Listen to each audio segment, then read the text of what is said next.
అధికారంలో ఉన్నటువంటి కూటమి పార్టీలు పదే పదే వాళ్ళ ప్రత్యర్థి రాజకీయ పార్టీలను ఉద్దేశించి రకరకాలుగా సైకోలని, శాడిస్టులని, అరాచకవాదులని, వాళ్ళు అసలు ఉండడానికి వీలు లేదు అని ఎందెందో మాట్లాడుతూ ఉంటారు.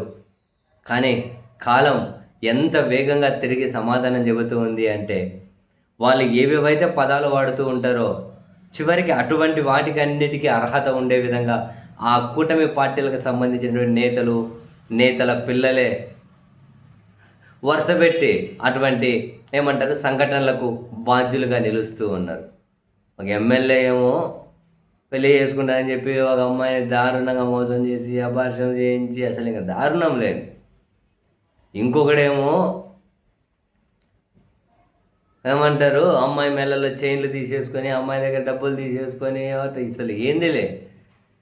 మళ్ళీ ఆడొచ్చేసి ఇంకా మళ్ళీ ఇప్పుడు మళ్ళీ నీతులు చెబుతూ వాని టీవీ ఛానల్ కూర్చోటి వాని మీడియా సమావేశాలు పెడితే వాడిని కవర్ చేసి ఏం దారుణం రా బాబు సీరియస్లీ. అటువంటి వాళ్ళను మళ్ళీ ఇంకేదో నాయకులుగా జనం మీద రుద్దుతూ ఉంటారు. ఇట్లాంటి ఒకటి రెండు కాదు. ఇంకొక ఎమ్మెల్యే వీడియో కాల్లో అయితే ఉంది, ఇంకొక ఎమ్మెల్యే మరో కాలేజీ ప్రిన్సిపాల్తో వ్యవహారం అయితే ఉంది. ఇట్లా మాట్లాడుకుంటూ పోతే ఒకటా రెండా. ఇప్పుడు మరో ఈ రెండు కూటమి పార్టీలకు అధినేతలకు అత్యంత సన్నిహితుడైన వ్యక్తి వల్ల ఎంపీ కొడుకేమో హైదరాబాద్లో ర్యాష్ డ్రైవింగ్ చేసి అక్కడ దొరికిపోవడం, కూటమి పార్టీకి సంబంధించిన స్వయాన ఒక ఎంపీ డ్రగ్స్ టెస్ట్లో పాజిటివ్గా తేలడం, కూటమి పార్టీకి చెందిన ఒక ఎమ్మెల్యే కొడుకు డ్రగ్స్ టెస్ట్లో డైరెక్ట్గా లైవ్లో దొరికిపోవడం డ్రగ్స్ తీసుకుంటూ, ఏకంగా ఇద్దరు ఎస్ఐల కార్లలోనే గంజాయి.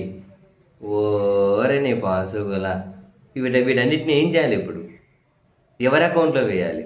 కిముక్కమనరు, నోరు తెరిచి కిముక్కమంటారా ఇప్పుడు అధికారం కూటమిలో ఉన్న వాళ్ళు?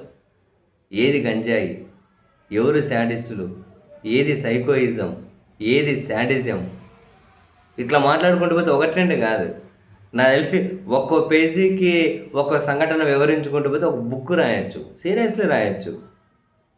ఒక పేజీకి ఒక సంఘటన ఇట్లా రాసుకుంటూ పోతే ఒక బుక్కే రాయొచ్చు ఇట్లా సీరియస్ సంఘటనలతోటి. ఇది ఇప్పుడు కిముక్కం అంటారా? నోరు తెరుస్తారా? ఎదుటోళ్ళ మీద మాత్రం వేసేసుకుంటూ పోవాలి. మన దగ్గరకు వచ్చేసరికి మాత్రం కిముక్కమని నోరు తెరవద్దు.